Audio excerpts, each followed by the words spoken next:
nice to have everyone in the room.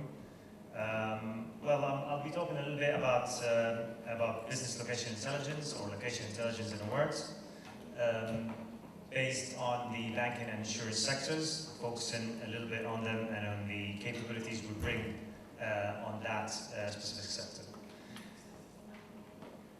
So I'm going to talk about GIS in a nutshell. Again, apologies for you that were here in the room yesterday, but it's just like giving some background to the context of what we do. And essentially, as what has been mentioned previously, it's pretty much what we do is trying to put everything on a map, identify problems based on these things on the map. We try to do other things such as monitor change, understand where change happens based on things like satellite imagery, based on change from drone imagery and other types of capturing data. We also try to manage and respond to events, try to overlay predictions, transportation predictions, weather predictions, other aspects that might hit us, and we try to understand, because we know where everything is, we try to understand how to mitigate and deal with these catastrophes. Another thing is performing forecasting, and since we gather this huge amount of data over time, we try to forecast events that are going to happen based on transactions of my customers, based on other aspects such as where are new booming areas, where I want to focus my market, where I want to expand my territory, and set priorities, understand where exactly do I want to start, for example, a new line of business, where do I want to expand my territory in a specific domain, and as well to understand trends, so looking at the past, looking at the previous data that I had, and based on that trying to build a little bit of trends that we're trying to examine and try to find out based on the data that I had in the past. Now, GIS again works based on these aspects, based on maps, data, analysis, and apps. So we take all this data that we were talking about, the data that is spatial and temporal, and what we do is we overlay it in different layers. We couple that with other layers such as temperature, weather, other aspects such as trends and other derived data that we derive from our actual existing data. And with that, we kind of perform analysis. And it doesn't stop there. What we try doing is establish a platform where all this data exists, but not just that. We can also create lots of template apps that we have designed over the years for different users. And these apps kind of serve as different types of elements. I can visualize my data in live, real time, or I could have some more detailed analytical dashboards that I work with. Now, the elements that go into location intelligence as a platform are three things. So it's the people, technologies, and processes. For us, we find the most important element here is people and people's mindsets. We all do businesses for years and years. I have around nearly 20 years now experience in what I do. I kind of developed a mindset of doing things in certain ways. As long as you are flexible enough to kind of adapt and adopt new technologies, adopt new ways and new processes of doing things, that's when I can actually start playing with these two other elements, technologies and processes. We find that's always the main issue in organizations we work with, which is people. And then if people can adapt and adopt, that's when we can adopt new technologies, we can adopt new processes. Now, that's very much, that trinity kind of helps me very much work on managing the data I've got, but share that as well as information and as knowledge, rather than just data, and analyze it and visualize it using all the tools that we've got. So our data, again, is based on several things. So it's based on business data, lifestyle data, demographics, and your actual data. So if you ask Esri, do you have data? Yes, we have some base maps, we have some other boundary data sets, we have some business data, lifestyle data, some demographics here and there, that was sometimes through us or through our partners. But what happens here is it all capitalizes on your data. Your data is essential for everything to happen. Your quality of data, the way you store your data, the way you analyze your data. And that's pretty much 70% of the whole process before we actually start doing anything. Now, the types of content that we have, which is Esri's data that we provide to our customers, is a lot of base maps and imagery. There's a lot of, so all this data is kind of provided by either ourselves or our partners. Demographics and lifestyles, again, by us or our partners, that's through our cloud. We serve that to use that as another layer to integrate with your data and analyze your data. Transportation, we've got live transport data that you can visualize as well and analyze based upon it. And as well, we've got previous historical data that you could use and capitalize upon. We've also got other types of data such as listings and other third-party data that is on our platform, pauses and boundaries. Again, if you want to analyze where my business is booming, you need some boundaries to work with.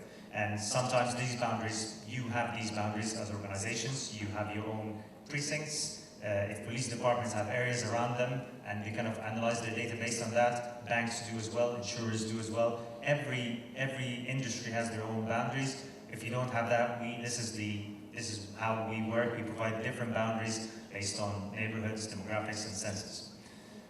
And then facilities as well, lots of data, lots of 3D data. We've got a session in the end, again, talking with our partner that kind of talks a little bit about how they generate 3D data on top of our platform. But that's all data that is out there. It's ready to explore and use to analyze your own data. Now, in the sectors, so we've got a lot of customers around the world. We develop different lessons with them when we work with all of them.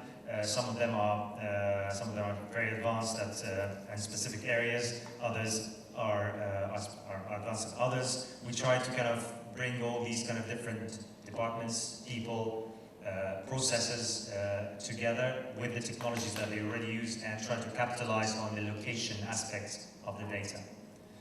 And I'm going to start talking slightly about the banking sector. So basically, within banking, we work a lot in market development. That's sort of our bread and butter. We understand things like areas, we understand like trends. We can do clusters, statistical analysis based on relationships that are based on space and time. We also understand areas such as where things are, so therefore we can advise on, or our tools can advise on where you could open new branches, where you can start your new business, where you can push your market growth in certain areas. As well as corporate security, which is another part of things of understanding how how risk averse I am and how risk conscious I am on my facilities, how the likelihood of things occurring, that's all based on location data. And the third strand is very much data monetization. So we started working a little bit with banks on and organizations of that sort, of taking their data, aggregating it, trying to serve third-party customers with it on an aggregate level, not necessarily your raw data, obviously. So in an example of a banking example, a bank manager, we need to identify growth opportunities in a market. So I have my own data. I have the boundaries, as you can see. This is obviously the US, but I mean, that's equal anywhere else. I take my data, I kind of break it down based on the value of my customers, whoever kind of has highest transactions or highest mortgages, and they pay them highest premiums and vice versa.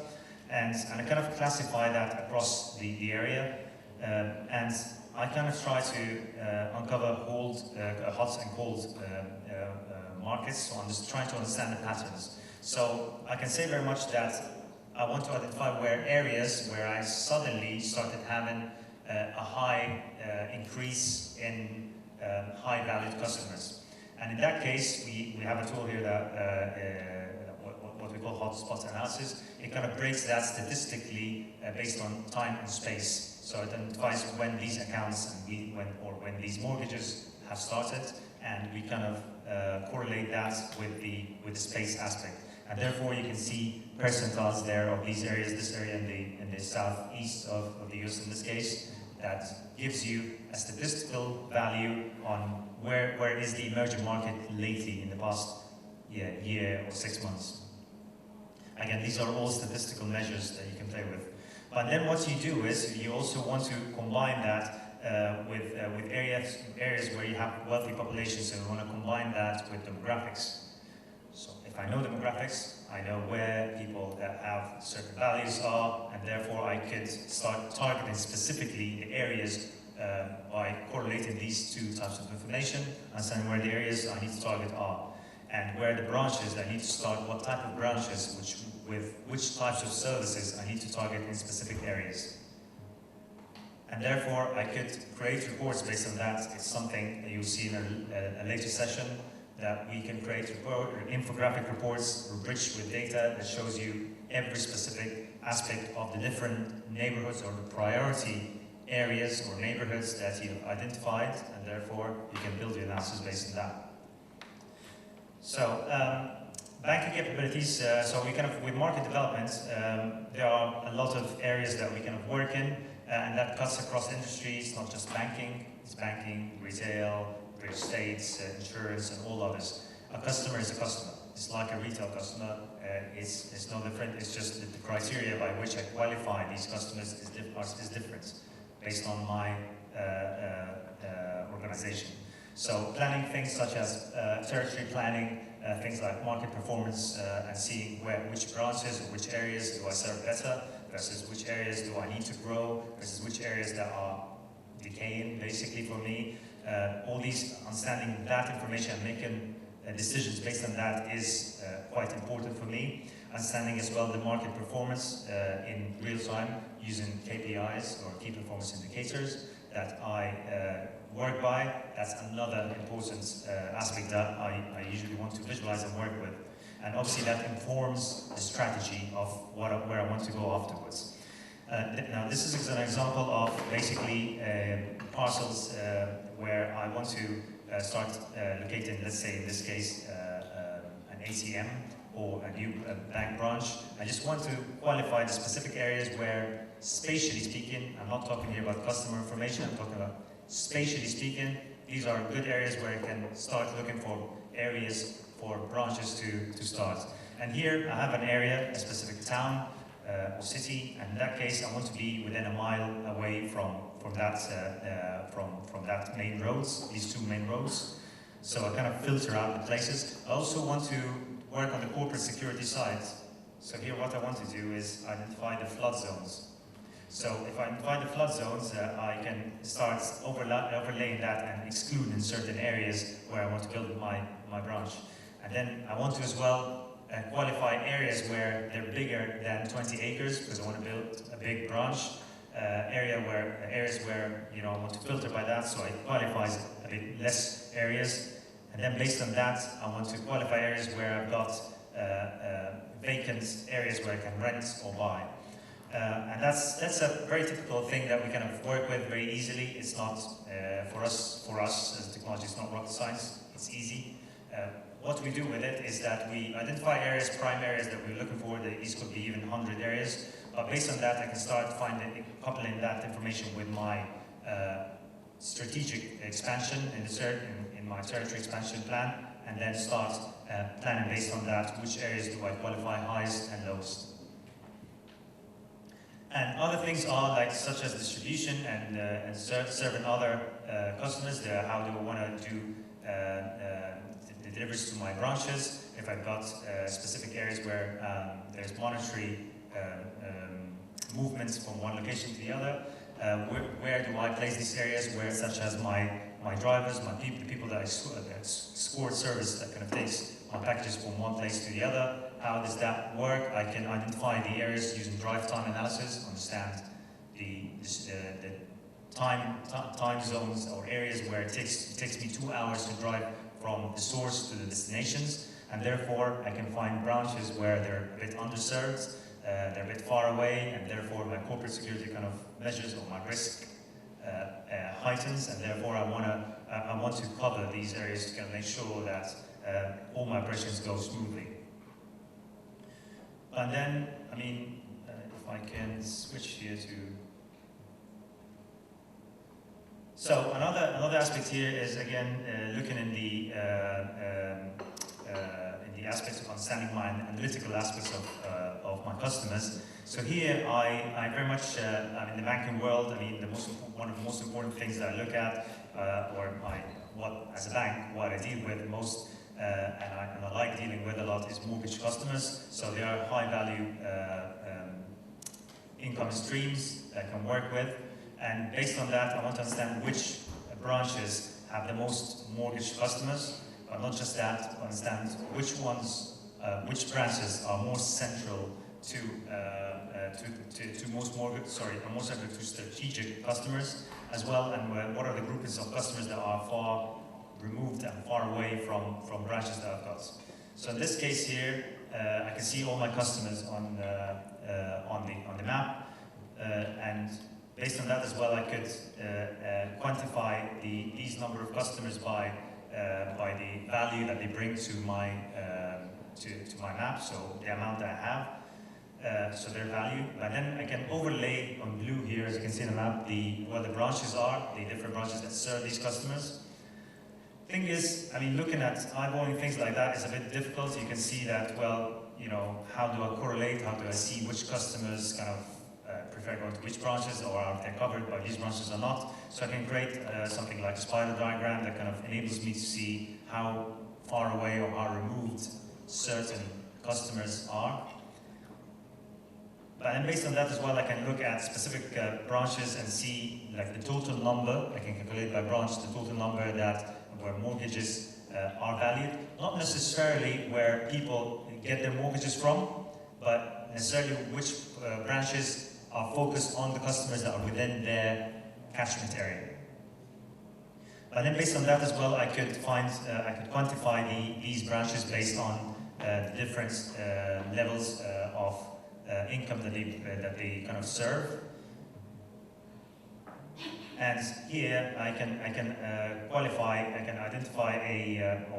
use a bivariate method in order to identify the numbers of people or the count of people in these areas, and what I can do is add a weight based on these mortgages. So I want to answer questions such as which branches basically are more central to customers, and which ones have better access to customers that are of a strategic level or a higher value level. But then here I can identify, I can filter out people or customers that are within more than a certain drive time area than branches. So like people that are further than 15 minutes drive, I can filter these out, as you can see here. And in the end, what I get is a specific areas where people are removed. Sorry. And here I can also specify areas where people are far away in terms of drive time. They're far away from these branches, and that's not just distance, Euclidean distance. That's a drive time distance of the routing of these customers to the branches.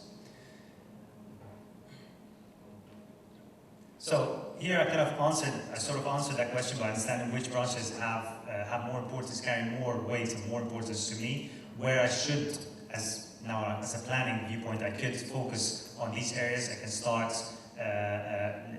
checking my top priority 10 branches and start offering more services, offering more sales aspects to these specific branches. Now, if I want to analyze micro markets and I want to go down a little bit to a bit more detail, so I can look at, I will try to cluster customers now by where they live, understand these micro markets and how do I define them, but as well, which areas would I have the highest revenue growth. So for me here, I kind of have, again, my customers, same aspects. What I do instead here is basically I try to cluster them using my density-based clustering techniques. There are several ways to do the clustering. Some of them are based on how people are close to each other. Some of them are based on drive time, obviously, which is still distance. Some of them are based on specific variables in the data. So if they have a higher value mortgage, so that's one aspect. So if they're high or middle or low in terms of customers. Another aspect would be the distances between them. But then I can add a lot of variables and do the clustering based on that. So as you can see here, the outputs that I have are different clusters with different colors of these customers that are more similar to each other. But now if I zoom in a little bit, I can start creating my ellipses with a standard deviation around these areas, around these clusters. So I add the standard deviation in order to catch any outliers out and leave them out. So you can see in the middle there are some outliers. They might not belong to any cluster based on my analysis. And then I can identify or quantify every cluster that I've got. So I can assign weights to them based on the value they bring to me. In the end, what I get is, obviously based on the process, what I do here is that a tool that we've got in our desktop application, which is called the RJS Model Builder. What it does is that it adds all these bits together. As I go in the process, I can repeat that and add to it, subtract from that in the future. And now what we want to do is score these. So we have several tools, what we call geoprocessing tools, that kind of play with these criteria. They kind of make us a bit more, they add more functionality to that. But what we do here is we basically take that, we value that based on the certain criteria that we've got. So we weight it based on areas where we've got house owners or second house owners, or areas where users tend to spend more, spend less, have credit cards, and forward. And what we do then is basically take that and we start saying, well, these are the areas of my customers where I want to filter and quantify my specific, I want to target more of these types of customers that live in these kind of areas. So that's very much kind of a way of going through my market understanding. But I could also do other things such as understanding my market potential. So what I see here is having a lot of all my customers. If I open the layer list, so I have all my branches in blue. You can see here that they're all in blue, and I have all my competitors in gray. So I have here a competitive analysis. I just overlay 2 layers here. I want to do a bit more than that. So what I could do is here I can start doing all my calculations based on data I've got. So calculations would include, for example, areas where there's remaining mortgage potential,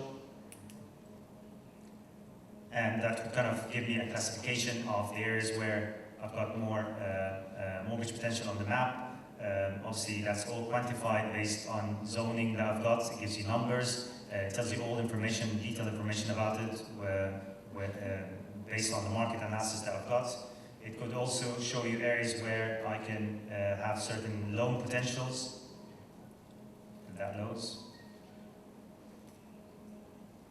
Okay. Internet's working for me now, but basically I could play with these and start seeing where I could get the most amount of quantification of where my areas are, where my branches are, versus where my competition is, and where are these values. Now, other things I could do as well as do filters. So I could filter by, let's say, 10 years, my branches that have been opened in the past 10 years, and I can filter based on that. As you can see here, you can see my branches are, these are the remaining ones, but I could also see competition, so I can compare that with competition. I say 10 years, in the past 10 years, where was my competition then? And you can see in the past 10 years, they only opened 3 branches, I opened 2 in this specific area.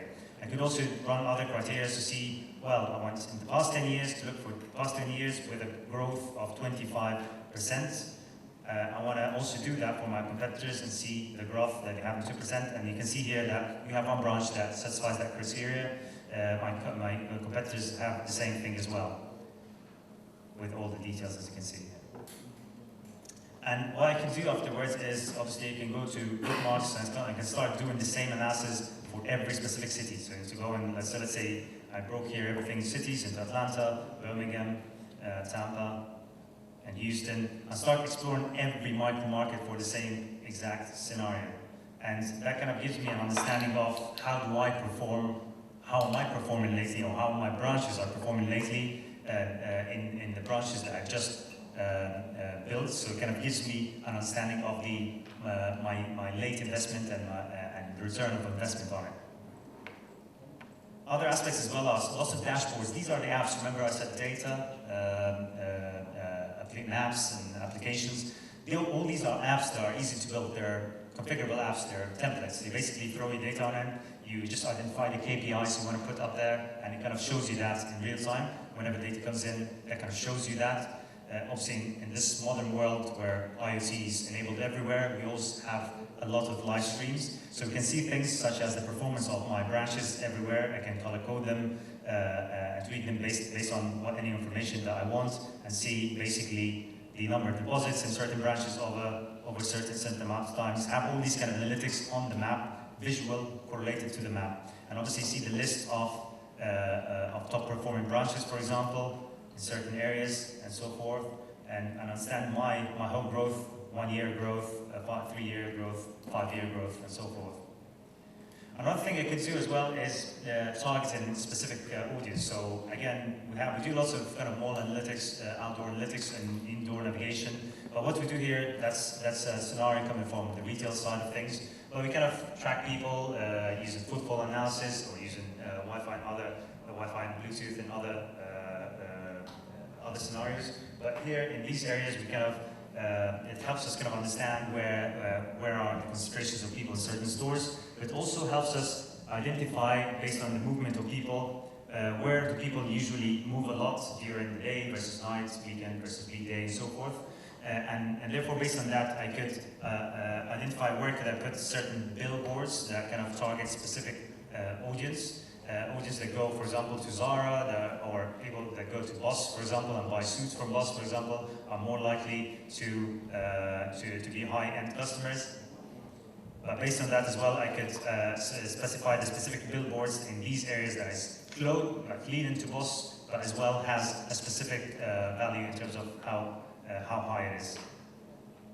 So going back to my slide deck, I think I've spoken about that. Let me skip a little bit. And let me move on back to the aspect to do with data monetization. So with data monetization, we kind of work a lot with gathering that data, and now, the most prominent work that we've been doing was with MasterCard. But what we've done is taken basically the data, help them to aggregate them or geolocate them first of all, see these transactions, quantify these, and start doing something with it. But then, so here I'm talking about telco operators specifically. And what we've done is we've taken all the data, we've helped them work with their data. We kind of put all our platform inside. We've worked on a big data analytics side of things. We took their data, we worked with income streams, signaling data where people move around the city, and we started coupling that with CRM data, so my customer data and other aspects. I started then afterwards providing a sort of two different options. So one option is this option, which is different dashboards, not just this, but different dashboards that show me real-time information, show me where people move around the city in real time, show me as well, and couple that, show me that by nationality, by gender, by whether they're roaming or not, and so forth. And based on that, what we do is we start understanding the mix of people around these areas. We start realizing where the different types of people move. This is very useful to people such as tourism authorities, local governments, governments and municipalities, trying to identify which areas do I need to put more of my police forces, regulate congestion, if there are areas that are overcrowded, for instance. But this is all live information that you can filter by, and it comes now, it enables you to take decisions right away now. Another option is basically having that in retrospective formats, which basically means that I look at my past year of data, And I start based on that, start to analyze data based on certain things that I'm looking for. So again, here I'm not looking at just at real time, what's happening now. I'm looking at the past, year, for instance. And here what I'm doing is I sift through this data and I try to visualize that, look at that, break it down by week, break it down by month, break it down by year. And based on that as well, I could understand things like the gender mix within the areas. Understand as well things like top nationalities within these specific areas, the percentages. So we this serves as two things. So it serves first of all as your internal geomarketing group. So where I want to position myself, where do I want to find people that use certain types of areas. And the other option is basically I can package that and again create new streams of revenue for retail industries, for example, for Zara, for instance, that wants to start a new store somewhere else, for example, other specific services that they want to target specific types of people, and based on that, I can overlay that with my 3D models and understand where specific activity based on filters and criteria that I come up with are concentrated.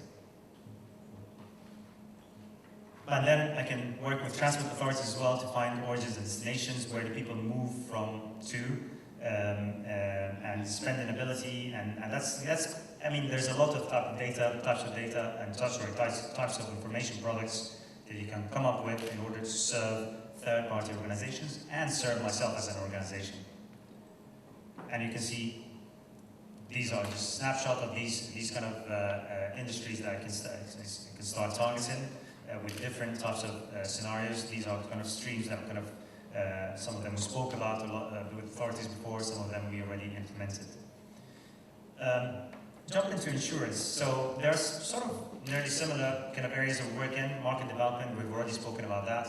It's pretty much the same story with branches, with understanding my segmentation, understanding my people, where people are.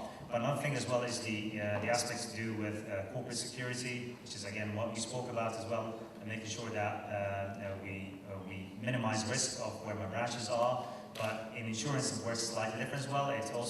We also kind of focusing a little bit on assessing risk based on the customers that are subscribing to my premiums. And we have obviously a big list of customers that we work with in this area in different levels. Some of them very closely, very deeply. Some of them very on one person, on one machine that does a lot of clever stuff. And the story here is, or where we find, how we put is, where do we fall within these areas? So where's my portfolio? Where do certain traffic accidents happen? Where's this information coming? So Waze, for example, online, if you use Waze, for instance, provides this through their API, provides all the accidents and where they occur, finding where the claims and hotspots areas, where the claims happen. That's from my data as an insurer. Understand where they happen and finding hotspots based on that. Understand as well where is my best customer, who do I want to sell to specifically. Again, where's my highest potential market? All the questions that we had before, but also coupling that with things such as where are my hazardous zones, areas where there are lots of hazards happening from data that I have. So just walking you through a scenario, real life scenario that we've seen happen several times with different insurers. So here we have different steps to, the insurer wants to take different steps to understand their market. So understand the high value insurers and the low value ones. So they start to see where they lay in their city. Based on that, they also see that with, or they couple that policyholder kind of information with district level and high level areas where I had losses in the past. So I'm trying to quantify, have I done the right sales in the past or not? Based on that as well, I find that I have weather conditions. On top of that, I have issues. So in this case, it was so winds and hurricanes. Whereas that scenario applies to all the live data that Esri has through their partners. So data such as floods analysis, data such as again, temperature and all the weather conditions side of things. So there, and ocean rifts and whatnot. So it kind of, we've got all these as information that we already have as part of the platform, where you can study that in correlation with where your customers are. You can identify as well in real time, because all this information is real-time live data that comes into your platform. But based on that, you can identify areas where you've got the highest risk in lifetime, not necessarily just in the next year, but you can understand in lifetime, suddenly I've got an issue here that might impact my numbers by 10%, for instance. So that gives you an understanding and preparedness on what to explore and what to work with in the future. So based on that, there are lots of kind of information products and solutions that we've got that kind of help you to do risk analysis, situation awareness, impact analysis, understanding on the impact of floods and other aspects. And based on that, I mean, these are different examples on how we've done it in the past, things like such as total insured value by catastrophe events, and you can see that's where areas where you can quantify, draw on a map areas and extract the numbers that you would have lost if these areas were to be affected. Other issues such as, again, all the assets and how I kind of value them. If I insure assets as a company, how vulnerable are these assets to specific global aspects. And things are here such as, again, the different levels of floods that could happen here. For example, in this scenario, I mean, Istanbul is no foreigner to that. It's very close to water surfaces, but this is the whole scenario. If I go up by 10 inches, 20 inches, 1 meter, 2 meters, and 5 meters, what are the properties that are going to be affected by these specific elements? I want to identify them. I want to as well quantify that in terms of numbers. I don't want to just know that there are 20 properties that are going to be affected if hell hits the fan, let's put it that way. But if I hit that, what happens then? I want to understand that these 10 properties equal or equate to $2 million, for example. And that's what I want to get into in the end. Based on spatial, I want to understand my kind of part of the business. And other things are such as understanding where claims are coming from. So I can very much there are a lot of techniques to kind of quantify these statistically on the map, as well kind of have lots of tools to visualize the movement between, or the post and pre and post effects of specific catastrophes. But there are lots of other tools as well. So this is, I said in the beginning, this is a platform. This is where I've got everything on one area, on one platform, and therefore I could use these information products to serve other parts of the business, so other departments. So departments that go and claim, go and assess the damages. And so they're all phone apps. They're on my iPhone, Androids. If I missed out any phones, Windows phones, any phones that are out there, but it goes across all these kind of platforms to be deployed on your phones, and it's an app that goes, and the insurer can go work on the app, on the phone or a tablet, assess the damage, take photos. What happens, guess what, in the end, is that all this information comes back as a point on a map for me to sit in the office. I can see that on my map. I can automatically have a dashboard that tells me, like, there are 1,000 claims that came today, 200 of them were verified, 190 of them were correct, 10% of them need to be reinvestigated, and so forth. So these are all numbers I can work with in real time as the claims come in. It's all a click, it comes to my system, I see it, I can assess my market now, at this moment. And other things such as performance management, and I think I've got a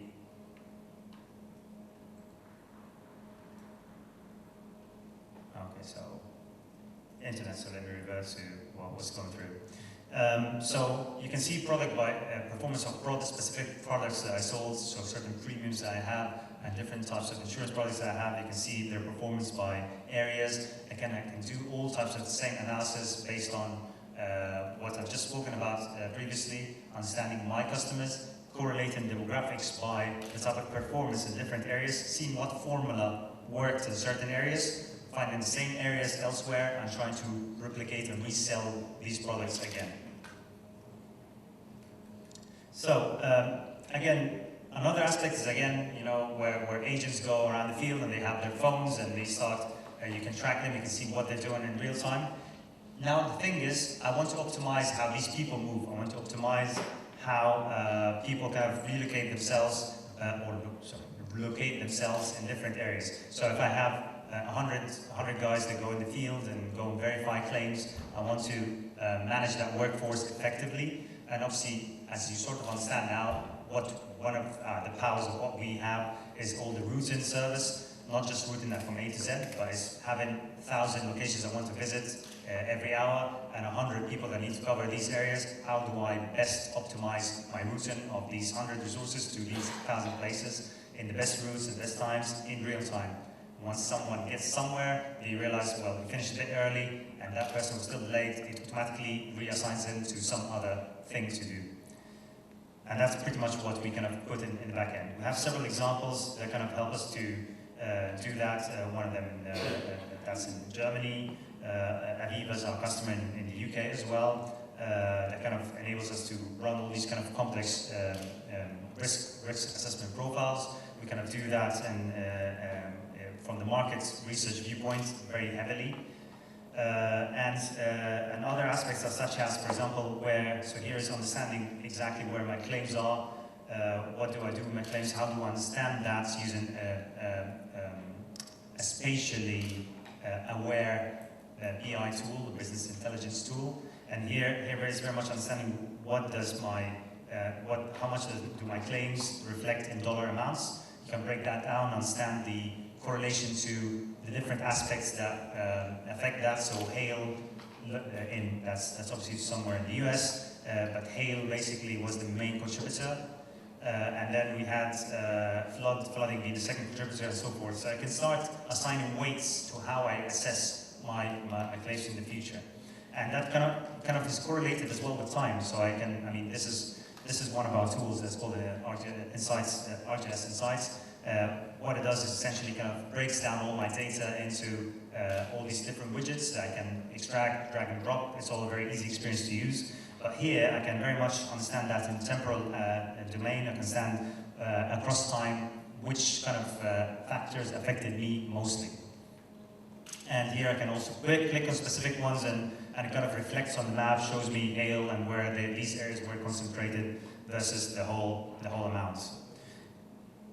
What I could do as well here is basically find also the relationship of that to specific events footprints. So where hurricanes happened, where floods happened in the past, so correlate that with historical information, but also kind of find correlations with that with certain specific days of the week, the frequency where they happen on certain specific dates. I can correlate that all and share that across. That's a very interactive report. It's not a PDF file like we share things. That's a report that's on a web URL. You click on it, you enable your manager or the rest of the department or whoever to kind of play on that, click and investigate the data. You already prepared it, curated it in that way. They can take it and start checking it out based on what you've done. So with that, I would like to close, and I hope this was an inch useful for you. Thank you.